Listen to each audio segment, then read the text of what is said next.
Hey friends, and welcome to the Happy Hour. My name is Jamie Ivey, and I'm your host this week and every single week. And let me just say, I'm so glad you're here. Today is episode 48, and I have a fabulous show for you.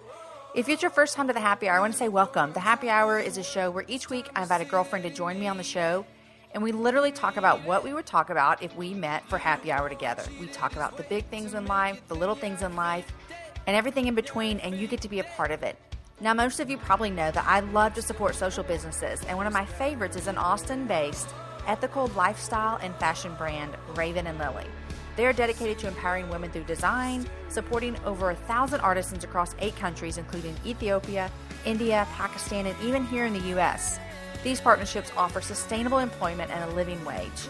If you ever visit Austin, they have a storefront here off East Manor, and you can go shop their beautiful clothing, jewelry, and accessories and home goods, or just find them online. It's ravenandlily.com, and that's Lily with one L, ravenandlily.com, and right now they have a special coupon code for you to get 15% off your order. Use the code IVY15HH. That's for the Happy Hour. So go check out Raven and Lily. I love them. And also Kirsten, the creator of Raven and Lily, will be joining me in a couple weeks. But today's guest is my friend Susie Davis. And Susie is a fellow Austinite. In fact, she was born and raised here, whereas I translated here 7 years ago. But her and her husband, Will, have raised 3 kids. They planted a church here. She's an author and a speaker, and she's just one of the most delightful people I've ever met. You will for sure leave this conversation encouraged. You will also laugh and have fun, but she will encourage you to step out of living in fear. We had such a great conversation about her new book, Unafraid, where she talks about living a life full of fear and how God kind of helped her get out of that. And so I hope that you're really going to enjoy this. Guys, I want to say thank you to a couple people who left comments over on iTunes.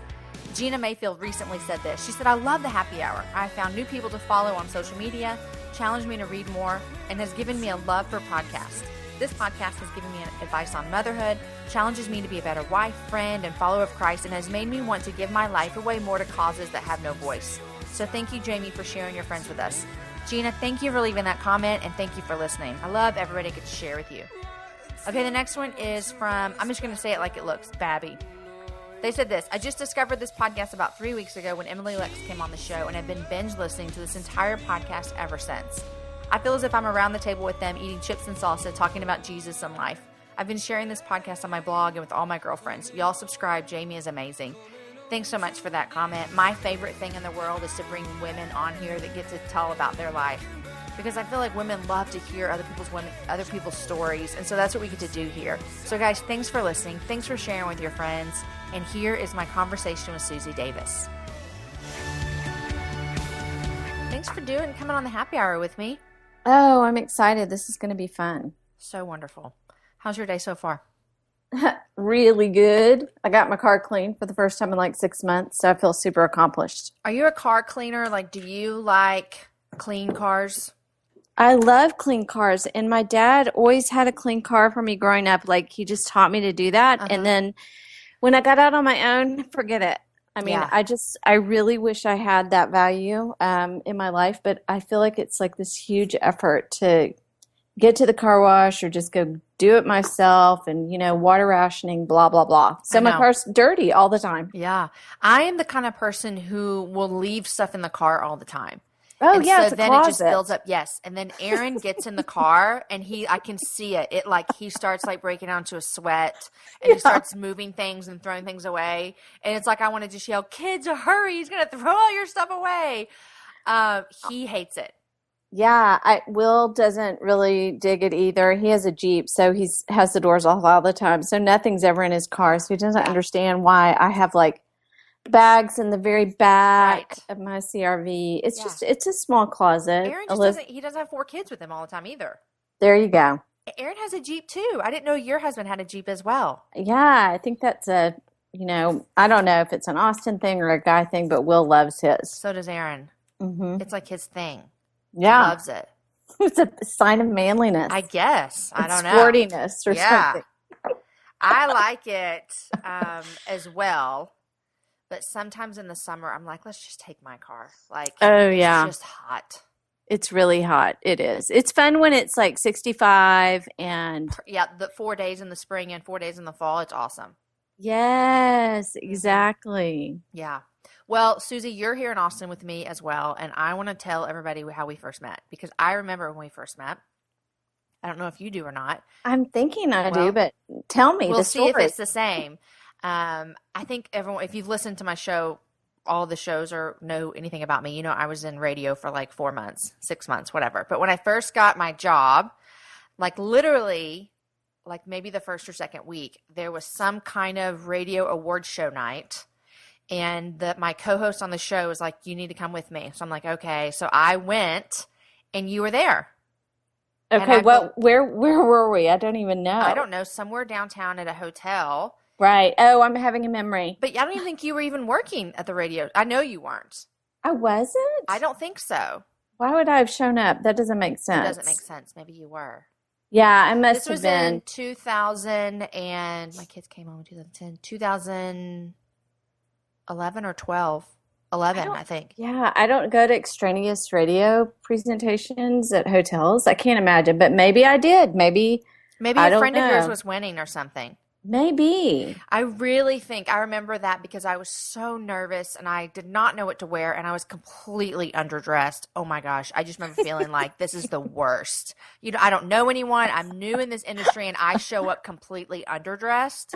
No, not how could you be No, underdressed I in promise. It radio? was weird. And so, but I remember I met you and you were just so nice to me and welcoming. And I thought, okay, I can do this Oh, I'm because so I love this glad. person. Yeah. I'm really glad I was friendly and fabulous. Oh, so tell okay, so I already introduced you, but you're an author, pastor's wife, mom, Right. speaker, but you worked in radio.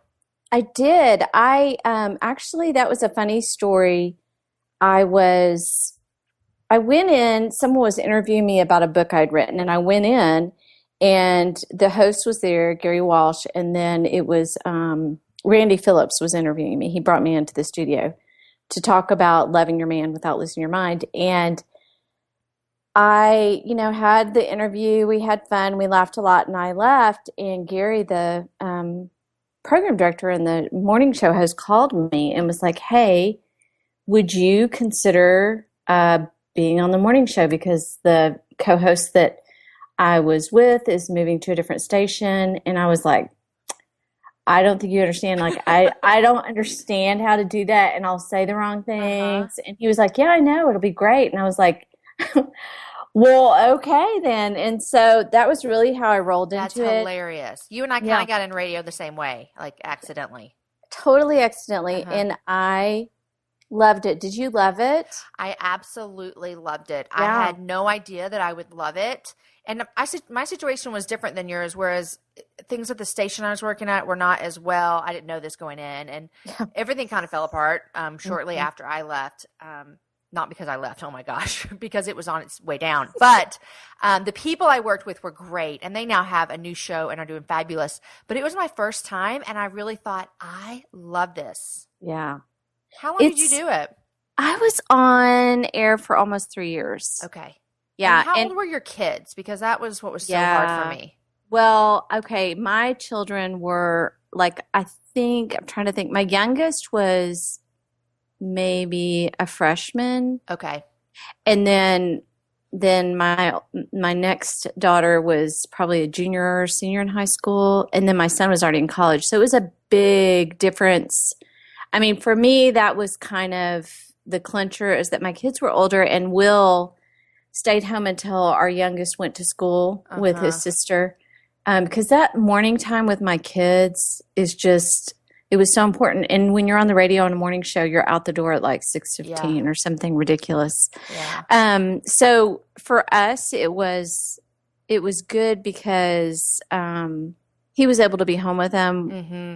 instead of them just kind of walking out the door by Yeah. themselves, Yeah. which is probably fine, but felt weird at the time. Yeah. I can see with older kids, it would have been so much easier for me because I was leaving.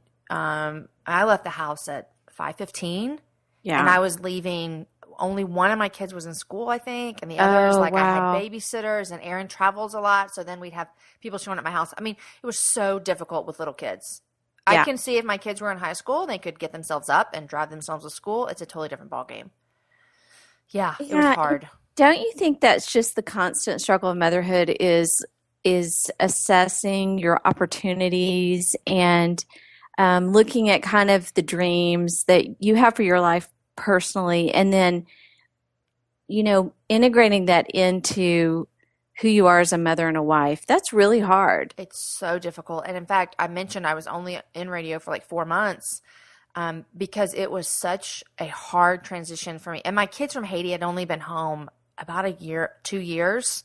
And so we were still struggling at home with a lot of stuff. But you know what? I remember telling Aaron one time when I was really feeling this tension, like, I think I need to leave this job. It was the first time I'd worked outside of the home since we had kids on a regular, like working outside on a regular basis. And I remember telling him just through tears, like, it's not fair. I finally found something that I love and it makes me feel alive.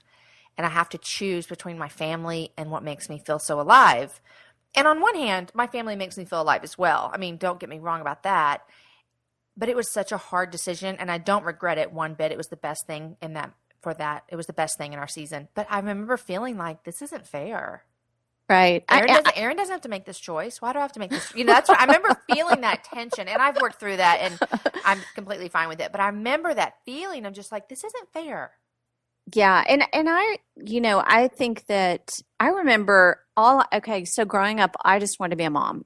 All I wanted to do was be a mom. Mm-hmm. And so then Will and I got married. We were high school sweethearts, got married and had kids pretty early.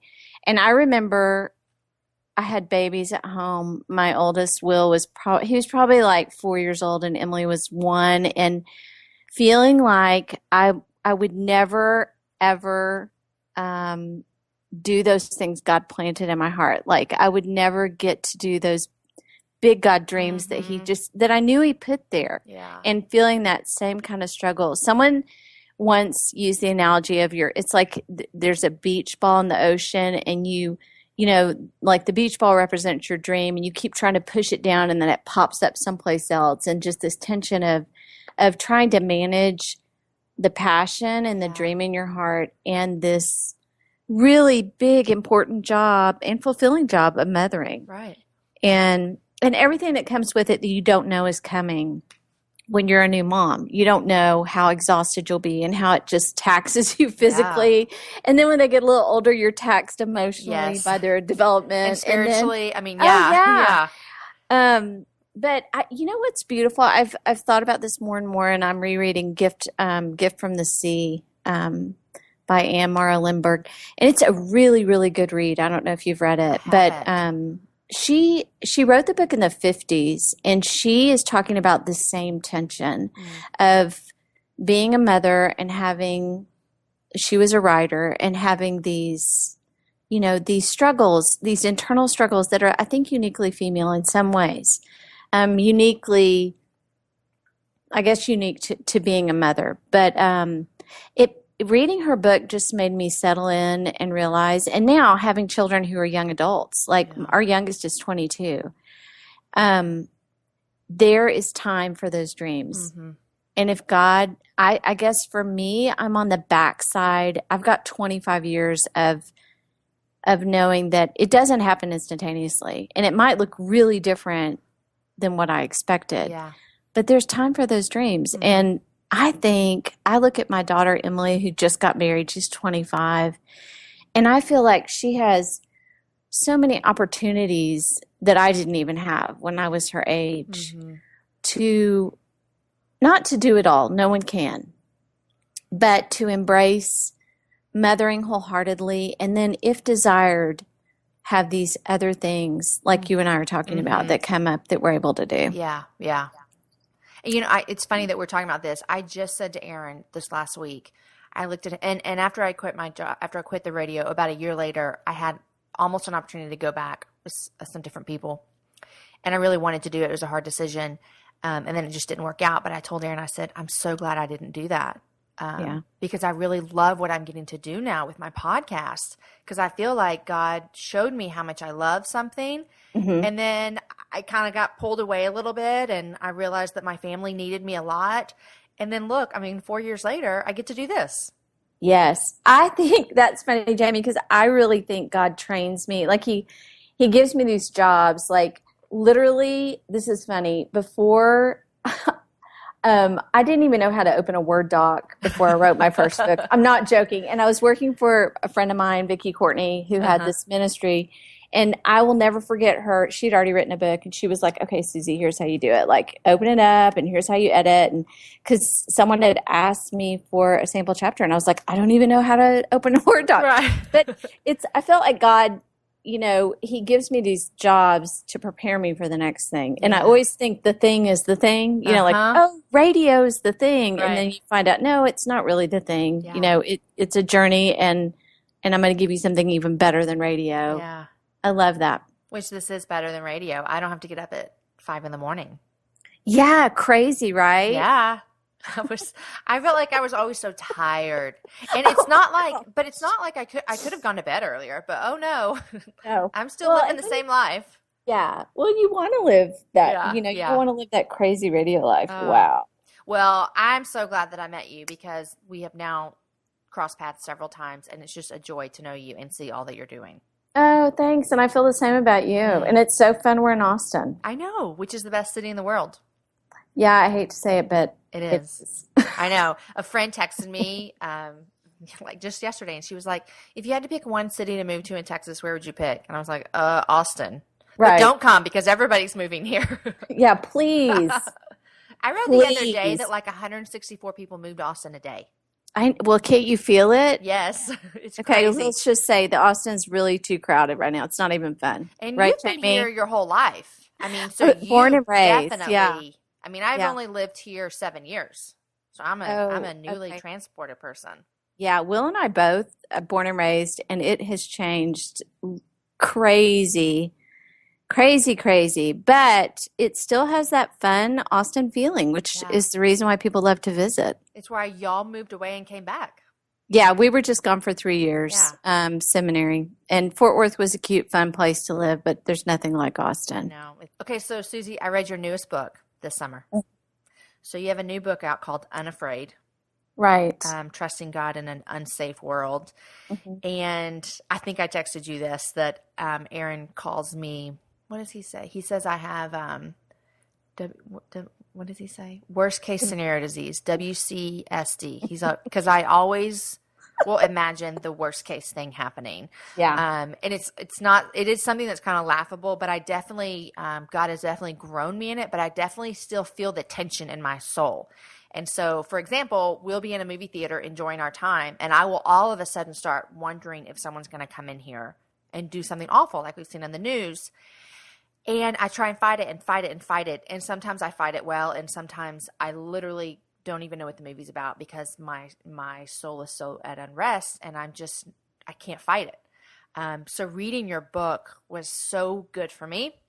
And I read it on a boat all summer. We were on a boat for a week with my kids, and I'm a worrier on the boat. So it was so ironic that I was reading this book while my children were, doing crazy things on boats. But it was good for me. Yeah, I call myself a former fear, and I still feel the tension. I mean, my kids, so my 22-year-old and my husband are hiking right now in Colorado doing the 14ers, a few of them. And if I let myself, I could totally try to hypermanage their trip. Or I could just totally not enjoy my time alone. Yeah. And just because God is such a good father to me, and because he took such a good long time teaching me how to be free, I'm able to let go. Oh, I'm so glad Will and Sara up there having some good time together, and I'm so grateful that I'm sitting here watching yellow finches flood the backyard and my house is quiet. But it was a long, hard battle for me. I think that, in a nutshell, the enemy looks for a stronghold. And for me, I was always a sensitive kid, a creative kid. And then I heard about Jesus at 12, and then at 14, I witnessed a murder in my high school, or my junior high, which you read about. Yeah. And my neighbor and a classmate, someone who was not scary at all to me. There was no warning, and this was way before school shootings. That's what I mean. When I read this, I'm like, I never knew this about Susie, and we're not giving anything away. It's on the first page. Oh yeah. But I was like thinking, This is way before Oh gosh. Columbine. I mean, that's Oh the first yeah. school shooting I can remember. Yeah. And unfortunately, we could list off several now, but I literally read it and was just like, oh my gosh, I cannot imagine I mean, you were young. Yeah, I was 14. 14, yeah. Yeah.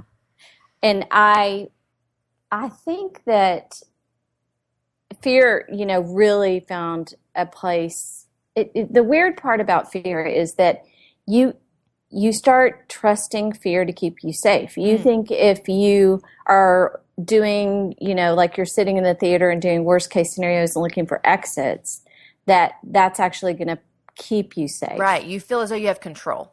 You think you have You think you control, do because which you're, is which a is big false. fat Yes. God joke. Yeah, Like that's exactly. just like the funniest thing in Right. life. Yeah. And so for me, that's what I started feeling like, yeah, that God had let me down, and I was hurt by it, but I still respected and loved him, and I was a little bit fearful of him in a reverent way.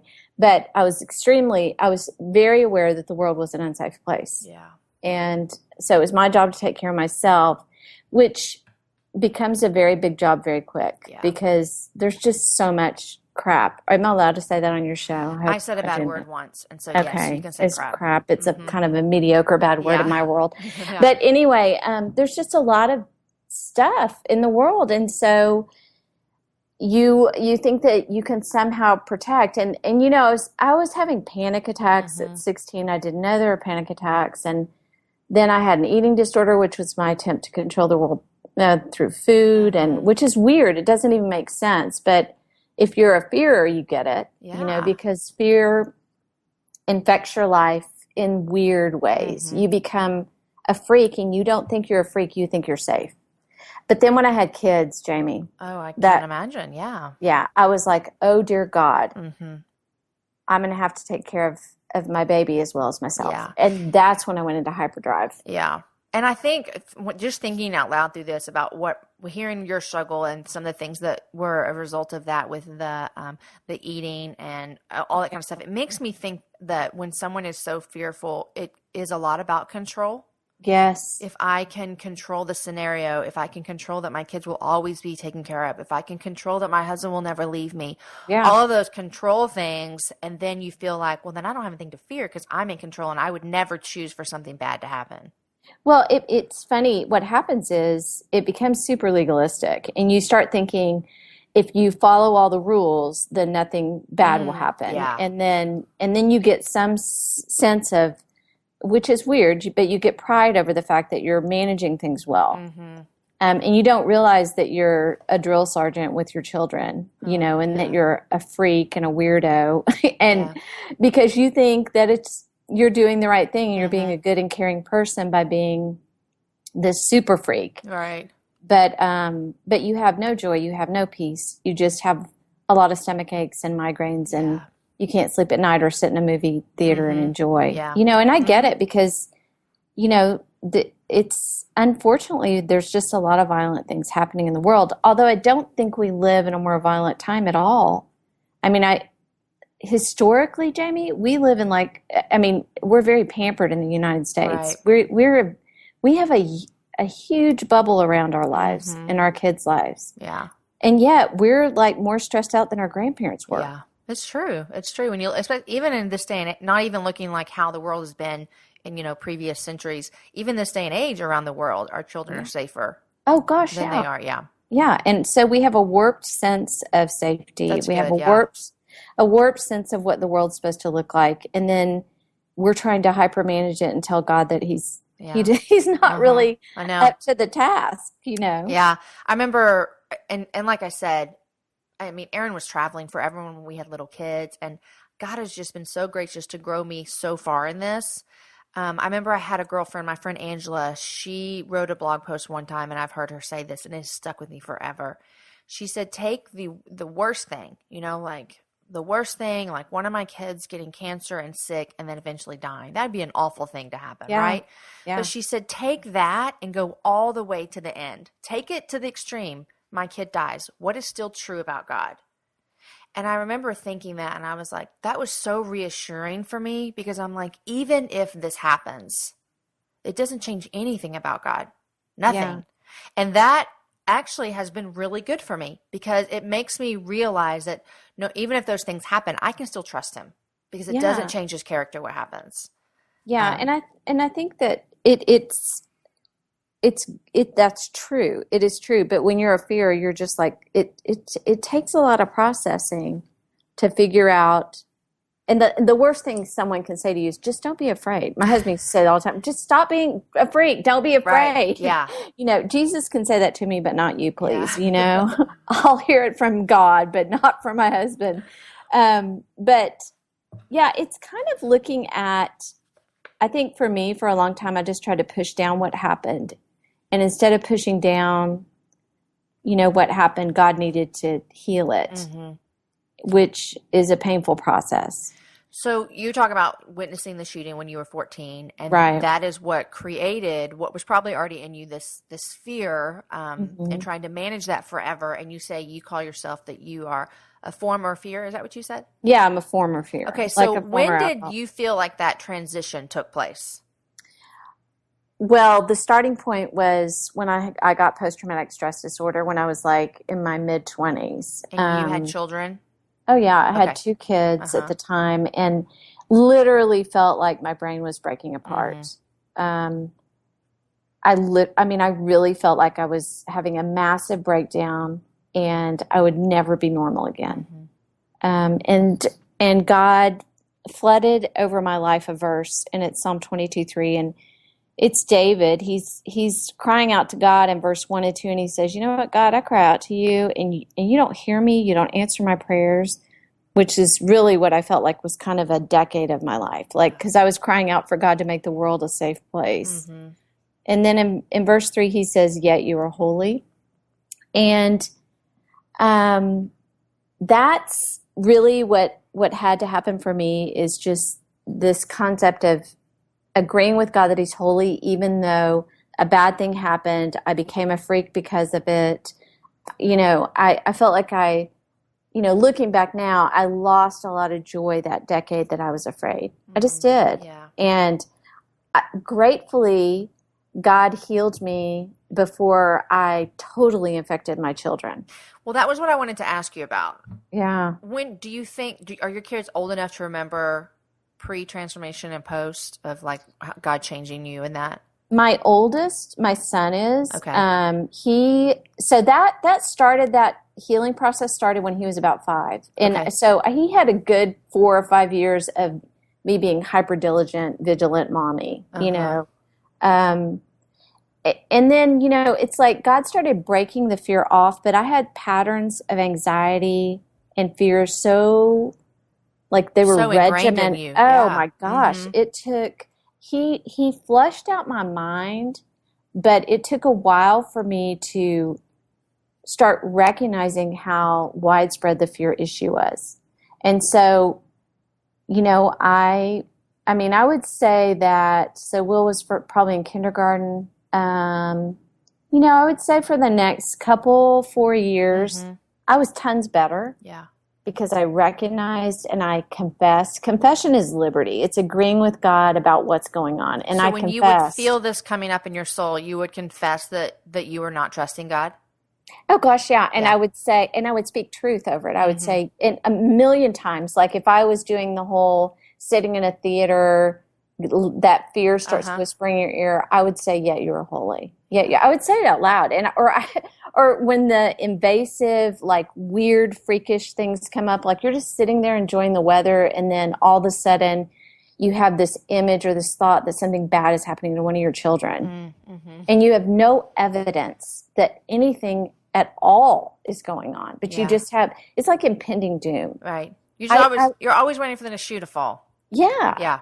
But what I do is just literally say no out loud. I'm like, no. Because what I realized is I used to think those were like little what if signals, like, oh my gosh, what if this is really happening right now? Yeah. And now what I realize they're whispers from the enemy. It's exactly what he did with Eve in Genesis. He made a suggestion, a subtle suggestion. Hey, maybe God's holding out on you. And then she goes, yeah, I think he is. Yeah. And that's how subtle it is with the fear that the enemy whispers to us. Yeah. He goes, oh my gosh, what if something's happening to your daughter right now? Yeah. And then this horrible, your worst idea comes up. Mm-hmm. Yeah. And then you go, and then if you cave and collapse into that, you're just on the way. I mean, to becoming a freak. And so what I do is say no out loud if I have to. Just no, that's ridiculous. That's the stupidest thing I've ever heard of. That's stupid. And then speak scripture over it that's specific to the instance that's happening. Yeah. So, I mean, that's so beautiful, and I'm going to remember that forever. But when you talk about the years that you were changing, your son was probably 9 or something, what would you say if someone's listening and they're like, I understand everything Susie's saying. I feel this way. I feel this fear about my kids. I feel like I have to control them so that I know that they're okay. What would you say to them? I mean, you just explained like how you fight that, but how did that look different? Like, give me an example of how something was different when you're parenting a 5-year-old out of fear, or you're parenting them without having to worry about that and trusting God. Okay, so are you talking about from my perspective or the child's? Yeah, okay, for you. from mine. Okay, so I would say it's, letting your child go to someone's house. Okay. And you feel really good. You have a good feeling about this family. You know that they're, you've never heard anything to give you any reason to not think this family is a great family. And as the play date's getting closer, you just start like riding the brakes. Like you don't even, it's like I said, it's just almost it's a whisper. It's like a what if you allow them to go and then you're hyperventilating. You have no reason to think any of this. Yeah. Nothing. And this is the thing I've learned in retrospect. God doesn't warn us by scaring us. Yeah. He doesn't warn us by scaring us. I have the gift of discernment, and I've had discernment wash over me in the least expected place, and I've never felt frightened by it. Fear always terrifies you into action. Yeah. It makes you think your breathing gets shallow. You have a physiological response. When you have those thoughts, your body starts reacting to it, and you get bathed in stress. And then you start reacting out of stress. It's like you become an animal. It's almost impulsive. You tighten up. Your face looks different. You're looking at your child. You're mentally planning how you're going to pull out of this play date. Right. I mean, you're like you're racing on the inside. And your child's just sitting there, and you're tightening the grip on the child's arm. That is fear. Yeah. And if you're not big enough to go through the play date, then fine, break the play date. But by all means, be honest with your child in a way that's appropriate. And I think that, that's something else. Like we're just really big proponents of being honest with our kids. And I think you can be honest with a 5-year-old and say, you know what, mommy deals with a lot of weird fear, and that's not from God. And you know what, we're going to pray about this because God can heal me. And recognizing that when you let fear drive a decision like that and you pull out of the play date, that there's a repercussion for your child. Right. So you have to weigh it. Like, do you want to be the freak or do you want to live in faith? Yeah. Faith is walking on top of God's promises. That's what my 22-year-old said, or my 25-year-old said this week. It's walking on top of them. We always talk about God's promises and faith and all these big hoo-ha, but I mean, it's like putting your whole body on top of what God said and believing that He can bear the weight of you and your life and your kids. Yeah. It's good, Shauna. I just said Shauna. You know why I said Shauna? Because I'm reading the front of your cover. It says, Susie takes you by the hand and leads you to a better way of living. I'm thrilled that you call me Shauna. Well, it's because I was reading that. I really do know your name. That's awkward. But I was reading the front of your cover, and it says that. You're right. She endorsed it, which was lovely. Which is lovely, yes. But it does. She said, Susie takes you by the hand and leads you to a better way of living. And I did appreciate that. This is the only book I've read of yours. But I did feel as though I was walking with you through this. Yeah, I think this was different than the other books I've written. and every book is kind of an experience and a journey. I didn't know what I was doing when I wrote the first book. It's a joke. I mean, it's What was your good. It's first good. book? It's called The Time of Your Life. Okay. And but I had no idea what I was doing. Remember, I didn't know how to open a Word doc. Yeah. Like I didn't know what I was doing. And someone told me, quote a lot of really smart people, it'll make you look smart. That's and I was hilarious. so I was like, where's C.S. Lewis, man? I better quote him all the time. Like, where is he? You got Lewis and Spurgeon and all kinds of stuff. Everybody but me. But this book is it's the book I waited to write all my life. Like I always wanted to write a book. I always felt like God would let me. And this did feel like a journey with you. Yeah, Especially and it's when very you started out. It's chronological. This story is I kind of walk through, and it was the hardest one to write. It was so I bet hard to you're write. Going back. It's like you're going back into the mess that you've already like kind of closed the door on, and then you've got to go sift through it again. Yeah, and it's just a reminder of. I mean, it was beautiful though, because like I remembered things. Or I saw for the first time things that I was like, oh my gosh, God did it again. Like he left me another love note, and I never saw it till now. He's just good, and it's just like a really, really good relationship that you get to look at again and again. And God, the nuances and the layers of love from God is just like you can't get to the end of it. So writing this was definitely a journey in that, and it was chronological, so you kind of see how I was, moving down the line. Yeah. Which, if you're a fear, it might be helpful because you can maybe see yourself in some of my story.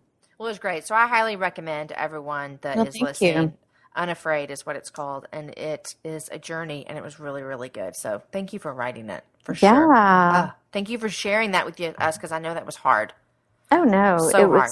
It was good. It was a gift to be able to do it. Yes. Okay, so I want to talk to you about having grown children. Yeah. Because, my oldest is 11 and my youngest is 7. And for the first time ever, I will say this, within the past 2 years, for the first time ever, am I really understanding what they mean when they say it goes by so fast. Right. Because when they're little, it seems to go by at a snail's pace. You're like, yes. I'm not a good little kid mom. And so the years when I had like a 7-year-old, 2 5-year-olds, and a 3-year-old, like those years, I sometimes ask God to remove memories from my children's brains. Like, just let them remember, like, the one time we made cookies or something. Because it was not a fun time for me. Just get those pictures out. Jen. Right. And I'm going to put them all over their room. So that's what they will remember. But what Aaron and I are feeling now, with our oldest being 11 and our youngest 7, is like, we're really liking this. Yes. And and there's the 7, sometimes like it's a girl, and there's drama involved a lot. And so I'm sure that's going to get worse. But all that to say, this is fun. I think that, 0 to 5 to 7, you're just like totally physically exhausted. Yeah. And then 11, 12 to like 21, 22, you're just like, it's a different game. It's emotional. Yeah. It's very different because the stakes are different. The stakes are a lot higher. Yes. And the years you're in right now are just like, I feel like they're breather years in some ways. I mean, not everybody, but I think that they're pretty independent. Uh-huh. They're not driving or dating. Right. No. So I'm gonna cry. Check. Yeah, I know. But it really, I love my people, and like I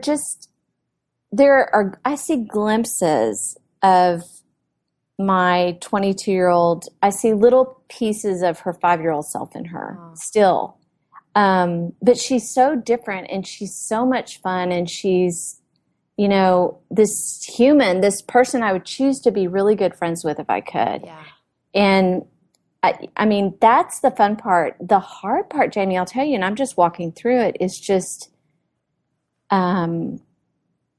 this mothering thing is just it's very different. It's very different to be a mother-in-law, and I don't know how to do that because I've never done it. I've only been doing it for like a year and a half. Well, there's no how-to books out there about this. No. And I'm like, someone write me a book so that I can be. But isn't that what we do in every phase? Like, we just want someone to tell us 1, 2, 3 how to do it. And the truth is, it's really just one foot in front of the other, figuring it out as you go, and it's different for everybody. Yeah. Yeah. Yeah. Well, I do get a sense from following you on social media that you do love your people. I love them. And I love that about you. And I need you to tell me how to make sure that that happens, that my people will love me and I will love my people and we'll have Sunday dinner. Like, I need this to happen. I think, one thing I do think is I think that you can't be a fearful mother and have a good relationship. Because, and so for me, that was such a huge piece of my curriculum with God is like letting my kids be, letting them be. And, that was a huge thing is just not trying to hyper control them. And I'm so grateful I had a son first because ever the man at like 12 years old, he kind of put his metaphorical hand in my face and was like, Mom, get back. Oh. And it was appropriate. I mean, and it was, and not that I wasn't controlling then, but I was trying to mother him. And, well, mother him in maybe the same way he needed mothering when he was 5. Yeah, it's hard to transition. Yeah. It looks different. Like, I wanted to make him breakfast every morning and blah, blah, blah. And he was like, he didn't talk in the morning. Like, he was like, don't talk to me. Just don't. So it was really, Will trained me well. I always tell him that. I'm always like, oh, I'm so glad you're my first because you just trained me how to like back off a little bit and let people breathe, don't hug me so tight.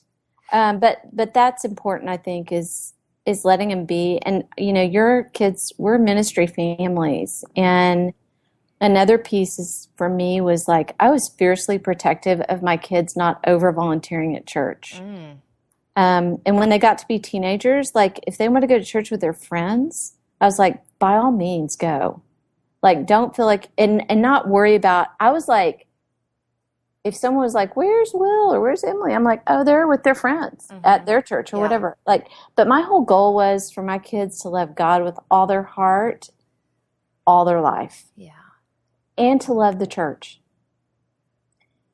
Because I feel like that's important. And so in order to love God and love his church, you have to be really careful. And I don't think this is just a ministry like a pastor's wife. I think it's anybody who's like really loves God and loves the church and volunteers and gets all into that. You have to let your kids, they have to breathe. And kind of find their own way too. Yeah, that's why you let them go to church with their friends or let them go to Young Life or do Campus Crusade or sometimes sleep in Sunday morning. Yeah. And I would step in between someone saying something to them about that. Yeah. I was like, no. Because our big goal is not to please you or them to be at your small group meeting or whatever. Our big goal is like when they're 90, we want them loving God and loving the church. Yeah. So for me, that was huge too. But my dad taught me something really important. Our whole big old extended family's in town, and we're a tight group. Like we see each other a lot. But he's been really good about he's like, everybody needs to decide what's good for them. Kind of an open policy. Like if we all have dinner and some people can't make it, that's okay. Yeah. We're not going to have a lot of expectations like that because I think that's what makes people not want to come. So is that hard for you, or is that an easy thing for you to kind of hold everything open-handed? It's hard because, and as they get more independent and they get married, you want them more. You don't want them less. Yeah. But you see them less. And so Christmas and Thanksgiving or whatever become kind of like you could get freaked out about not being with them. But you have to talk yourself down and go, I'm not going to be that. I'm going to be the person they want to be around. Right. Exactly. Yeah. Yeah. And then it's all going to get when you start getting grandbabies. I know. Okay, so I have a real dilemma. I mean, I'm really, really upset that I don't know what my grandma name's going to be. Wait, let's stop for just a second. Are you close to having grandbabies? No. Okay. And I have to, this is something else I can't do, like talk about it to them because they know, my girls, and one of them's not even married, and I'm already talking about my grandma now. She's dating someone. So in my mind, they're practically married. But I'm like, Yeah, this grandma name. I think I could be, I just am really looking forward to that place, Uh-huh. which I didn't think I would be, and I just am. I just cannot wait to get my hands on a child again. I mean, I'm So just do you like, have choices? Do you need us to weigh in here? oh, I totally do. No, okay, so my kids, whenever they had their friends over, their friends always called me Mama Suze, and I'm like, oh, that's it. That's my Uh-huh. grandma name. Yeah. And my daughter was like, no, you cannot be Mama anything. You have to be Oh, something different. And I like was like, Granny Sue's. yeah, I was like, Emily, you're breaking my heart. She's like, Mom. So we're going down the line. We've done. My sister is Linda, and her kids, her grandkids call her Lulu, which is darling. So we That thought about is cute. Uh-huh. Suzu, or Uh-huh. Zuzu, my kids, of course, are like, no, the kid's gonna decide, and they're gonna call you Glop Glop or whatever. Whatever comes out of their mouth, And I'm like, no, I'm programming this we'll in. tell them what to say. I will tell that. I will teach that Yeah. child to say it. I always love the people who have the out of the normal names, like Yeah. Suzu or whatever. That's always fun to me. And whenever I hear, I remember growing up and I would hear my friends call their grandparents that, I always think that's so cool. But then I remember as a kid, I always thought, but they can't ever find cards with that on it. And that's funny that I thought that as a kid. Now you can't find the T-shirt that says "My Best Suzu" or whatever. That wouldn't matter to me now. Weird. But I remember thinking that as a kid. You're like, wait, there's no Hallmark There's card. no Hallmark card for you. Doesn't There's even no work. frame, nothing. Yeah, no. Oh. Y'all can be in deep prayer about my grandma. Do all of your kids live here in Austin? No, 2 are here in Austin, and one, and then Will and his wife Amy live in Denver. Oh, so they're away. They're away, Okay. but Colorado is a good state. Yeah, We it don't is. mind that. That's good. Okay. Yeah. So was that hard when your baby moved off? Well, that was our son, Yeah. so he had already trained me. Remember when he was 12? That's right. He's like, Yeah. I'm good. Because I'm good, Uh-huh. Mom. Yeah. But the greatest thing about that is his sweet wife Amy just is adorable and loves our family, and she's just precious. So it's really good. Okay, I need to ask you this though, and Yeah. don't say anything that would incriminate any of your kids or anything. But I have this fear that my kids are going to start dating, and what if I don't like who they're dating? I mean, Okay. what do I do? Do I just sit back and take it? Do I tell them? Did you ever have to cross this bridge? It's funny. My kids didn't do a lot of dating around. And then when they finally ended up, and I don't know why, because I dated like crazy when I was in high school, and so did my husband before we got married, Uh-huh. obviously. But they didn't do a lot of crazy dating. Okay, so what did you do? Because I don't want my kids to do crazy dating either. Tell us, Susie. I'm going to give you I 10 was crazy steps dater too. Yes, and then write a to book. follow. And I'm going to write a book, and it's going to be a bestseller, because you're going to follow these, and I'm going to promise you that your kid will never date a freak. But if all of your kids didn't date around, there's something happening at the Davis house. You know what? I mean, wouldn't that be great if we could just figure out how to work it so that I'm always afraid I'm not going to like girlfriends. And I think that might Now, just be what- that where might is- be a I was control like, issue as well. yeah, where's that coming from? I think it's a control thing. Why? I don't know. But okay, so you said you had some fear issues. Uh-huh. Why? Where's that starting? I guess is what I want to ask. Of Like, why I think where's I'm that? not going to like their girlfriends. Yeah. Why in the world would you even think that? Why wouldn't you be See, thinking, isn't that a bad this thought? kid is the most awesome thing, and he's going to bring home the most darling girl I've ever seen? Okay, I'm going to change my thinking right now. Yeah. Why are you fearing that? Why am I thinking my kids are going to have bad girlfriends? They're I don't great know. kids. Your sons are going to have bad girlfriends. That's what you're- Maybe I remember when I was a teenager, yeah. and maybe Come on I now, wouldn't want my unpack it. kids to date me. Maybe that's what it is. Were you a wild girl? Oh, I was crazy, yeah. Oh, well, honestly, Jamie, that probably is what it Uh-huh. is. I mean, I always said I wasn't crazy. Like, I knew people, you know how you are. You're like, well, at least I don't do that. I mean, I was like, I never did drugs. That was like my saving grace all the time. I'm like, well, I don't do drugs. But, and I think I wasn't that I was, well, okay, maybe I was crazy. I didn't know Jesus either. And so And look how you turned out. I know You're I got a awesome. great man. I know. You know what? There might be a piece of that in your history. I know. Thank you for this counseling session right now. Digging it out.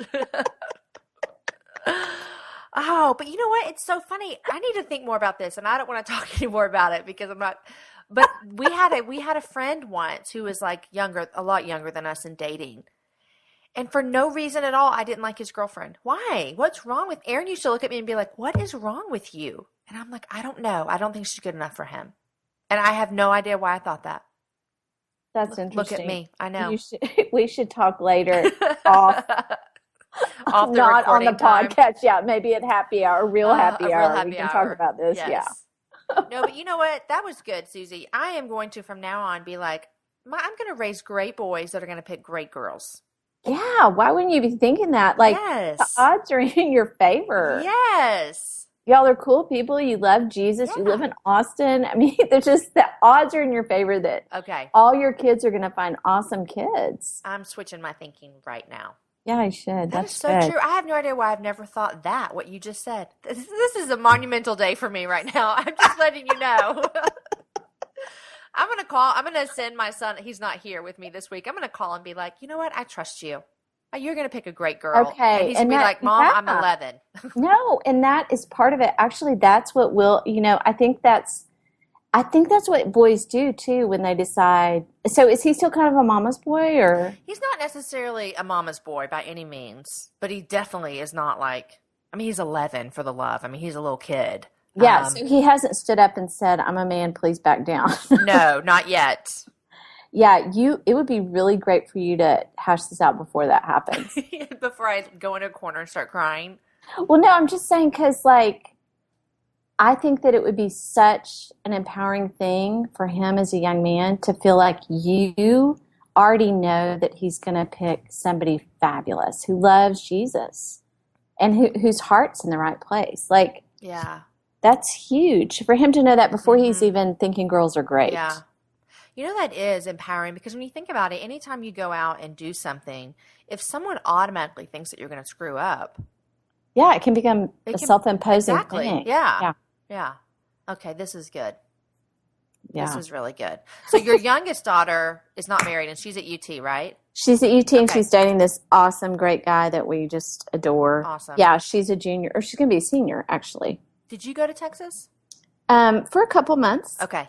Yeah, I went to like 17 schools. Not really. I went to like 6. I went to 3.